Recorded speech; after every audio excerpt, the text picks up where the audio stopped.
নমস্কার বন্ধুরা, লক্ষ্মী কুটিরের রান্নাঘরের পক্ষ থেকে সবাইকে অনেক অনেক স্বাগত জানাই। প্রতিদিনের মতো আজকেও আমরা নূতন একটা রেসিপি নিয়ে এসেছি। সেটা হলো ঘাটি কচু দিয়ে আর চিংড়ি মাছ দিয়ে একটা ভাঙা তরকারি হবে।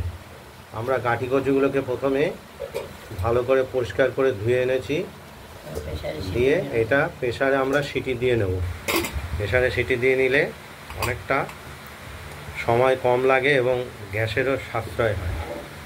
আর চিংড়ি মাছ এখানে দেখতেই পাচ্ছেন, এই চিংড়ি মাছগুলো আমরা বেছে নেব। এবার কচুটাকে আমরা প্রেসার কুকারে দুটো সিটি দিয়ে নেব।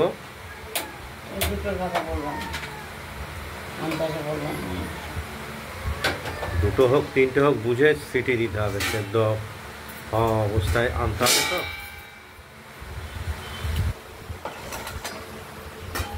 চিংড়ি মাছগুলো আমরা বেছে নেব।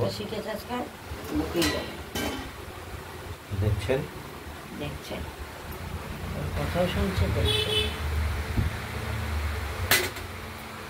পরপর আমরা দেখাচ্ছি। আগে কচুটা সেদ্ধ হোক। এটা প্রেসার কুকারে ঘাটি কচুটা আমরা দুটো সিটি দিয়ে নিলাম। এবার আমরা ঢাকনা খুলে দেখব কচুটা কতটা সেদ্ধ হয়েছে।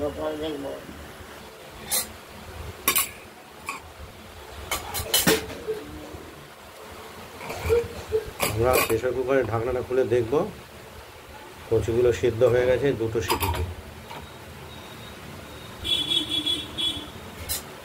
এবার আমরা এই কচুগুলোকে এর গায়ের যে চোকলা বা খোসা, এগুলোকে ছাড়িয়ে ফেলবো। একটু ঠান্ডা না হলে ছাড়ানো যাবে না।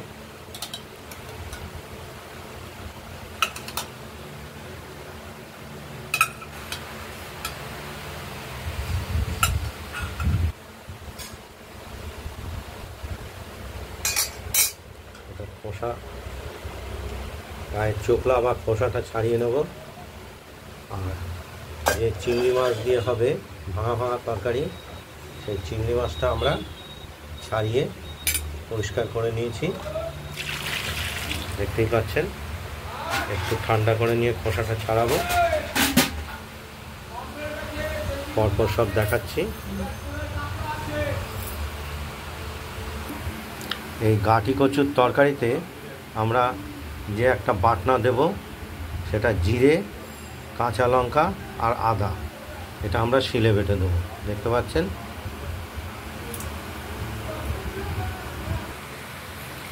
ঘাটি কচুকে আমরা খোসাগুলো ফেলে দিয়ে এরকম ভেঙে নিয়েছি।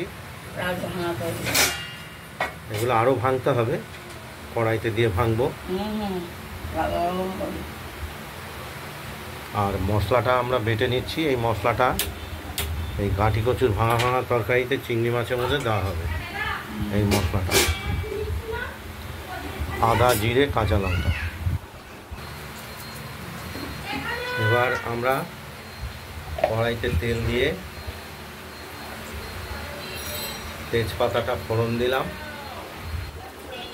আর এই চিংড়ি মাছগুলোকে আমরা নুন হলুদ মাখিয়ে কড়াইতে আমরা ভেজে নেব।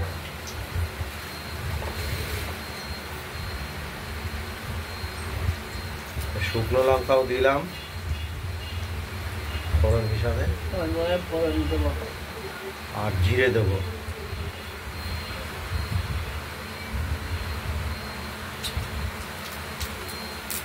সাদা জিরে।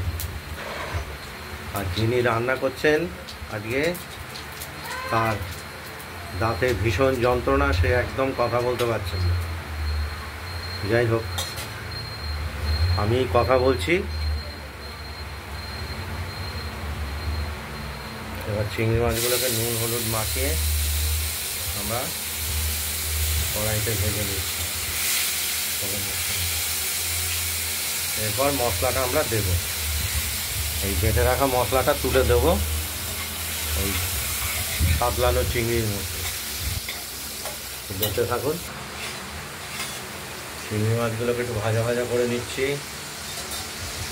আর মশলাটা বেটে রেখেছিলাম এটা বাটিতে তুলে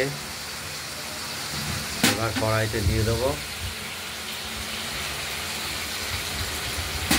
চিংড়ি মাছের সঙ্গে একটু কষিয়ে নেব। আর কচুগুলোকে আধ ভাঙা করে নুন হলুদ মাখিয়ে রেখেছি থালাতে, দেখতেই পাচ্ছেন। এরপর আমরা এগুলোকে এই কড়াইতে দেবো। একটু পরে একটু কষানোর মতো হোক মশলাটা।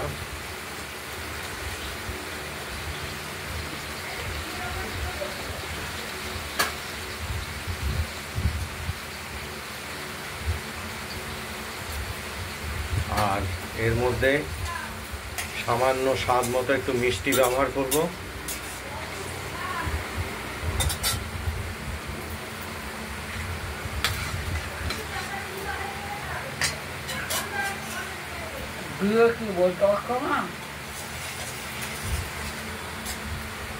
মিষ্টিটা দেওয়া হয়ে গেছে আগেই। এবার আমরা কড়াইতে দিয়ে দিলাম। মশলাটা খুব একটা কষানোর প্রয়োজন নেই, হালকা কষিয়ে কড়াইয়ে দিয়ে নাড়াচাড়া করব। ঢেকে রাখলাম, সেদ্ধ হোক। আর একটু হয়ে গিয়েছে নাকি? তাই এবার একটু সেদ্ধ করতে হবে না?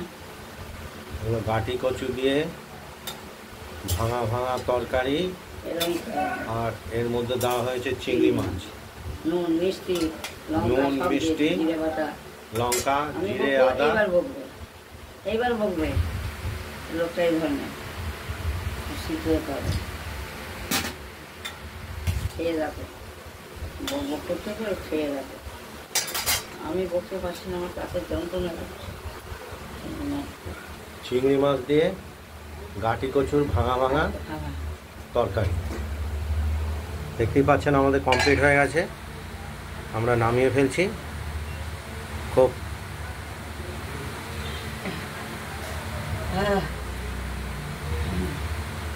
দারুণ স্বাদ এই চিংড়ি মাছ দিয়ে গাঁটি কচুর ভাঙা ভাঙা তরকারি, খুব অপূর্ব স্বাদ হয়। বন্ধুরা আপনারা বাড়িতে ট্রাই করবেন, দিয়ে আমাদের কমেন্টস করবেন। আর লক্ষ্মী কুটিরের চ্যানেলের রান্নাঘরের চ্যানেলটাকে লাইক শেয়ার এবং একটু সাবস্ক্রাইব করে রাখবেন। আজ এই পর্যন্তই।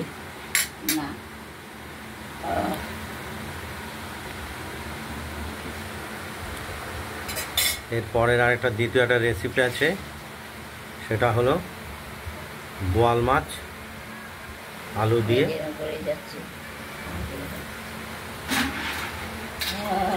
ঝোল হবে। তার তৃতীয় ভিডিওতে আমরা দেখাচ্ছি। আজ এই পর্যন্তই।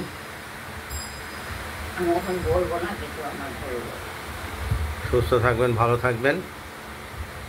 দাঁতের যন্ত্রণার জন্য উনি কথা বলতে পারছেন না, এখানেই শেষ করছি।